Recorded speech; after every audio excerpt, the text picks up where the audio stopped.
मेरे प्यारे साथियों, नमस्कार। फ्रेंड्स, आज के अपने इस लेक्चर में मैं आप सबसे बायो ई3 पॉलिसी के बारे में बात करने जा रहा हूं, जिसकी घोषणा केंद्र सरकार ने सितंबर 2024 में की है। Bio BIO capital E continuation में, फिर 3 पॉलिसी। चूंकि ये बहुत इंपॉर्टेंट पॉलिसी है, भविष्य को देखते हुए तो बहुत ही इंपॉर्टेंट है, विशेषकर जब हम कहते हैं विकसित भारत, या हम जब 2047 के भारत का प्लान बनाते हैं, तो डेफिनेटली उसमें बायो ई पॉलिसी का बहुत बड़ा रोल हो जाता है। राइट? तो आइए इसकी मुख्य बातों को समझने की कोशिश करते हैं। पहली बात, बायो ई3। हम इसे जानते हैं कि दरअसल ये है क्या। इसमें टेक्नोलॉजी शब्द का इस्तेमाल नहीं किया गया है, अदरवाइज इसे कहा जा सकता था बायोटेक्नोलॉजी ई3। तो शायद थोड़ी सी बात अब आपको पहले की तुलना में स्पष्ट लग रही होगी। बायो BIO, बायो यानी बायोलॉजी, जीव। जो डॉक्टर बनते हैं वो बायोलॉजी पढ़ते हैं, क्योंकि वो जीव को हैंडल करते हैं। जो मनुष्य के डॉक्टर होते हैं वो मनुष्य को हैंडल करते हैं, जो जानवरों के डॉक्टर होते हैं वो जानवरों को हैंडल करते हैं, लेकिन वो हैंडल करते हैं जीव को ही। और याद रखिए कि जब हम बायो की बात करते हैं उसमें वनस्पतियां भी शामिल हो जाती हैं। तो ये है बायो। अब इसमें दिया हुआ है ई। तो ई क्या है? और ई के आगे लगा हुआ है 3, यानी कि ऐसे 3 शब्द जिनकी शुरुआत ई से होती है। और चूंकि अंग्रेजी का ई है तो हमें अंग्रेजी के ही उन 3 शब्दों को देखना पड़ेगा जिनकी शुरुआत ई से होती है। इसे भी देख लेते हैं। Economy, environment and employment. Economy, environment and employment, यानी कि सरकार ने ये जो नीति घोषित की है, इसका जो मूल उद्देश्य है, जो फोकस है, वो किस पर है? अर्थव्यवस्था पर। यानी कि हमारी अर्थव्यवस्था को मजबूत बनाएगा, उसे व्यापक बनाएगा, उसकी गति को तेज करेगा। इकोनॉमी। एनवायरमेंट, देखिए जब भी हम एनवायरमेंट की बात करते हैं तो उसका मतलब क्या होता है? Sustainable development. सस्टेनेबल डेवलपमेंट, धारणीय विकास, सतत विकास। वो एनवायरमेंट को नष्ट नहीं करेगा, उसको नुकसान नहीं पहुंचाएगा, बल्कि एनवायरमेंट के संरक्षण में अपना योगदान देगा। उदाहरण के तौर पर, जैसे हमने 2070 तक नेट जीरो की घोषणा की है, यानी कि हम जितना कार्बन उत्सर्जित करेंगे उतना ही हम अवशोषित भी कर लेंगे, यानी कि शून्य उत्सर्जन होगा कार्बन का। ठीक है? तो अब हम अपने उद्योगों को ऐसा बनाएं जिनसे कम से कम कार्बन उत्सर्जित हो, ऐसी चीजों का इस्तेमाल करें जिनसे कम से कम कार्बन उत्सर्जित होता हो। हमारी लाइफ स्टाइल ऐसी हो, जिसे हमने मिशन लाइफ कहा है, जिससे कम से कम कार्बन उत्सर्जित हो। इसका मतलब है कि इस नीति में इस बात का भी ख्याल रखा जाएगा कि हम एनवायरमेंट फ्रेंडली चीजें उत्पादित कर सकें। राइट? तो ये हो गया एनवायरमेंट। और तीसरा है एम्प्लॉयमेंट। डेफिनेटली कोशिश होगी इस नीति के जरिए कि हम रोजगार के अवसरों में वृद्धि कर सकें। और देखिए, सीधी सी बात है कि जब भी हम इकोनॉमी से रिलेटेड कोई स्टेप लेंगे, कदम उठाएंगे, तो उससे एम्प्लॉयमेंट की संभावना जनरेट होती ही है, बनती ही है। शुरू में देखिए मैंने कहा था इसमें टेक्नोलॉजी शब्द का इस्तेमाल नहीं किया गया। ये बायो ई3 है, इसे बायोटेक्नोलॉजी ई3 भी कहा जा सकता था। तो यहां मैं टेक्नोलॉजी के बारे में बताना चाहूंगा। बायोटेक्नोलॉजी, हिंदी में हम इसे कहते हैं जैव प्रौद्योगिकी, यानी कि जो बायोलॉजी है, जो बायो है। अब बायो में देखिए कि क्या क्या चीजें आती हैं। मनुष्य आ जाता है, वनस्पतियां आ जाती हैं, पूरा का पूरा जो जीव तंत्र है वो आ जाता है, पशु आ जाते हैं, ये सब के सब बायो में आते हैं। तो ऐसी टेक्नोलॉजी का इस्तेमाल करना कि ये जो बायो का जो क्षेत्र है, इनका हम बेहतर इस्तेमाल कर सकें, ऐसी टेक्नोलॉजी हम लेकर के आए। जैसे मान लीजिए कि कूड़ा कचरा पड़ा हुआ है, वनस्पतियों का कूड़ा कचरा है, तो क्या हम इस कूड़े कचरे को टेक्नोलॉजी का इस्तेमाल करके अपने कुछ और उपयोग के लायक बना सकते हैं? आप एनर्जी बना सकते हैं। मैं एक बहुत ही सिंपल सी बात आपको बताना चाहूंगा। जैसे हमारे पास दूध होता है, घर में पूछिए, अब आपको दही जमाना है तो आपकी माँ पत्नी क्या करेंगे? उसमें कहेंगे थोड़ा सा जामन डाल दो, तो दूध में जामन डाल देते हैं। कुछ समय के बाद वो दही में कन्वर्ट हो जाता है। तो ये जामन क्या है? जामन में कुछ न कुछ जैविक तत्व हैं, जीव हैं। तो जैसे ही उन जीवों को दूध में डाला गया, वो दूध जम करके दही में कन्वर्ट हो गया। तो दोस्तों, ये छोटा सा उदाहरण मैंने दिया है जैव प्रौद्योगिकी के बारे में, यानी कि एक ऐसा तंत्र, एक ऐसा सिस्टम जो जीव विज्ञान और प्रौद्योगिकी को एक साथ जोड़ता है। और हमारे पास जो बायोमास है, कह लीजिए, जो हमारे पास जैव मंडल की चीजें हैं, उनको अलग अलग प्रोसेस के द्वारा हमारे लिए अधिक उपयोगी बना देता है।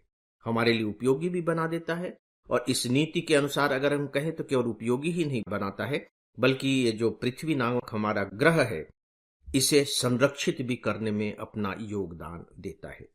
कोरोना के समय में हमने जो टीका बनाया, जिससे इतनी सारी जानें बची और पूरी दुनिया में जिसकी तारीफ हुई, बेसिकली वो टीका किससे बना था? वो जैव प्रौद्योगिकी का ही हिस्सा था। जीन थेरेपी के बारे में आप सुनते होंगे। बीमारियों का प्रतिरोध कर सके इस तरह के किस्म के बीजों के बारे में आप सुनते होंगे। जो हमारे समुद्र होते हैं उनमें तेल का रिसाव हो जाता है, उनमें प्लास्टिक डाल देते हैं, उनमें धातुएं भी पड़ी रहती हैं। अब उन प्रदूषकों की सफाई कैसे की जाए? तो वहां कुछ ऐसे जीवाणु डाले जा सकते हैं टेक्नोलॉजी से डेवलप करके कि वो इन्हें सब खा जाएंगे। तो ऐसे सूक्ष्म जीवों का प्रयोग किया जा सकता है वहां। जैव ईंधन के बारे में आप सुनते ही हैं, बायोडिग्रेडेबल पदार्थ के बारे में आप सुनते हैं। तो ये सब के सब जैव टेक्नोलॉजी से ही डेवलप किए गए हैं। तो दोस्तों, चूंकि ये साइंस से जुड़ा हुआ थोड़ा विषय था, और मैं जानता हूं कि जो साइंस बैकग्राउंड के स्टूडेंट नहीं होते हैं, उन्हें इन बातों को समझने में बहुत दिक्कत का सामना करना पड़ता है, तो फिर वो रटने लगते हैं, और जब तक हम उसे ठीक से समझते नहीं हैं, तब तक सच पूछे तो सिविल सर्विस की तैयारी के लिए बात बनती नहीं है। इसीलिए मैंने ये सामान्य सी बातें आपको बताई हैं। दोस्तों, अब आइए हम देखते हैं कि इस पॉलिसी का उद्देश्य क्या है, इस पॉलिसी में किस किस तरह की व्यवस्थाएं की गई हैं। इन्हें हम बहुत ही संक्षिप्त में जानने की कोशिश करेंगे।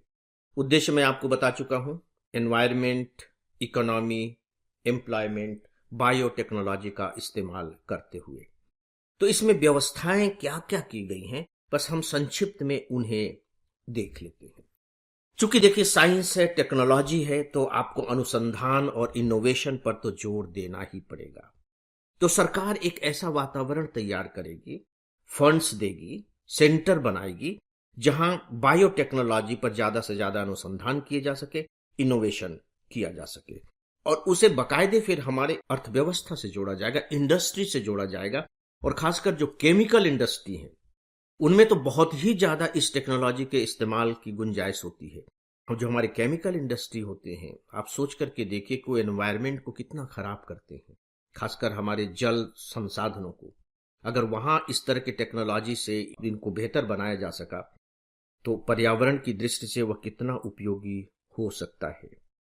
तो दोस्तों, इस इनोवेशन और अनुसंधान के लिए बाकायदे bio manufacturing, bio AI hub और बायो फाउंड्रीज की स्थापना की जाएगी। राइट? साथ ही साथ जो नेक्स्ट पॉइंट चाहे तो आप इसे कह सकते हैं कि बाकायदे जो बायो मैन्युफैक्चरिंग सेंटर बनाए जाएंगे, और ये विशेष रूप से टीयर 2 और टीयर 3 के जो शहर होते हैं वहां बनाए जाएंगे। इसका मतलब यह हुआ कि टीयर 2 और टीयर 3 में रोजगारों की स्थितियां ज्यादा पैदा हो सकेंगी। और क्या आपको नहीं लगता है कि जब अनुसंधान और नवाचार के लिए इस तरह से बायो मैन्युफैक्चरिंग सेंटर बनाए जाएंगे, बायो एआई हब बनाए जाएंगे, बायो फाउंड्रीज बनाई जाएंगी, तो इससे खासकर जैव प्रौद्योगिकी के क्षेत्र में एक स्किल्ड पर्सन डेवलप हो सकेंगे, कार्यबल, जिसे आप अर्थशास्त्र की भाषा में कह सकते हैं। जैव प्रौद्योगिकी कार्यबल का विस्तार हो सकेगा।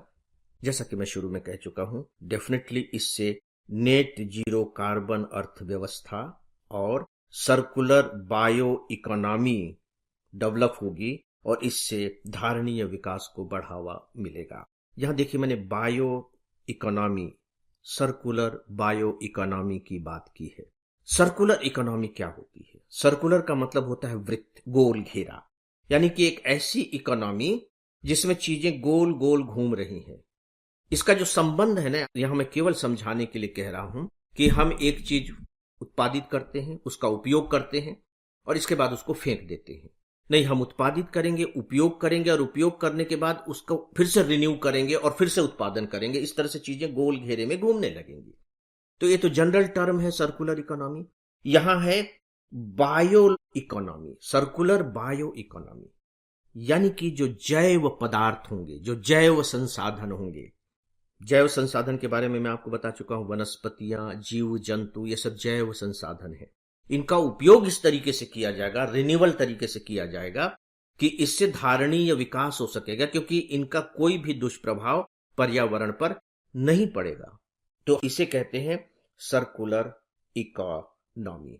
और ये जो केंद्र होंगे, जो मैंने आपको बताया टियर 2 और टियर 3 शहरों में, वो जो स्थानीय बायोमास है, वहां जो जैव संसाधन स्थानीय रूप से जो पैदा होते हैं, जो इकट्ठे होते हैं, उनका उपयोग करेंगे। जब इनका उपयोग किया जाएगा तो अब आप थोड़ा सा सोचें, इससे क्या होगा कि वहां की अर्थव्यवस्था विकसित हो सकेगी। और अभी हमारे यहाँ जो बड़े शहर और छोटे शहर के विकास में जो बहुत बड़ा अंतर है, वो अंतर थोड़ा सा तो कम हो सकेगा। यानी इसे आप कह सकते हैं कि समता मूलक विकास का रास्ता आगे बढ़ सकेगा।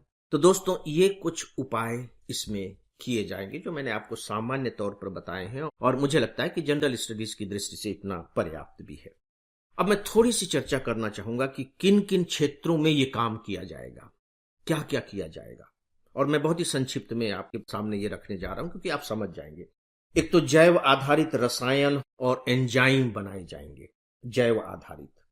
ठीक इसी तरह से बाकायदे ऐसे खाद्य पदार्थ तैयार किए जाएंगे, स्मार्ट प्रोटीन तैयार किए जाएंगे, जो हमारे लिए बहुत उपयोगी होंगे। इससे हमें पोषण भी मिल सकेगा और खाद्य सुरक्षा भी मिल सकेगी। उदाहरण के तौर पर जब ये पॉलिसी जारी की गई थी, उसी समय हमारे जो मंत्री हैं, उन्होंने एक बहुत अच्छी बात कही थी। उन्होंने बायो मिल्क की चर्चा की। हमारे यहाँ आबादी बढ़ती चली जाएगी, दूध की डिमांड बढ़ती चली जाएगी, तो हम इसे कैसे पूरा करेंगे? तो उन्होंने कहा कि ये बायो मिल्क के जरिए ही संभव हो सकेगा। तो इसी तरह से बायो फूड भी हो सकता है, बायो एग्री फूड। तो ये जैव टेक्नोलॉजी से तैयार की जाएंगी ये चीजें। और उन्होंने साफ तौर पर कहा, हमारे मंत्री जी ने, कि दुनिया में अब जो नई औद्योगिक क्रांति होगी वो बायोटेक्नोलॉजी पर आधारित होगी, बायो मैन्युफैक्चरिंग के क्षेत्र में होगी। तो आप समझ सकते हैं कि कितना इंपॉर्टेंट है। स्वास्थ्य सेवाओं की बेहतरी के लिए बायोटेक्नोलॉजी के माध्यम से नई नई चिकित्सा पद्धतियां ढूंढी जाएंगी। कोशिश किया जाएगा कि कैसे कार्बन कैप्चर के लिए हम इस टेक्नोलॉजी का इस्तेमाल कर सकें, नए प्रौद्योगिकी का विकास कर सकें। समुद्रों में जो प्रदूषण फैल रहा है, अंतरिक्ष के क्षेत्र में भी आप देख रहे हैं कि प्रदूषण आने लगे हैं, तो उन क्षेत्रों में कैसे जैव प्रौद्योगिकी का उपयोग कर सकें, उसके लिए इनोवेशन करना, अनुसंधान करना, और कैसे हम पर्यावरण अनुकूल कृषि के लिए इस प्रौद्योगिकी को ज्यादा से ज्यादा उपयोगी बना सके। तो ये कुछ क्षेत्र हैं जो सामान्य तौर पर मैंने आपके सामने रखे हैं। तो फ्रेंड्स, मुझे लगता है कि इतना ही जानना आपके लिए पर्याप्त होगा। हाँ, डेफिनेटली इस क्षेत्र में अगर कुछ और नए डेवलपमेंट होते हैं तो आप लगातार, चूंकि अखबार पढ़ते रहेंगे, न्यूज सुनते रहेंगे, और ऐसा आपको करना ही चाहिए। इस विषय को आप डेवलप करते रहें।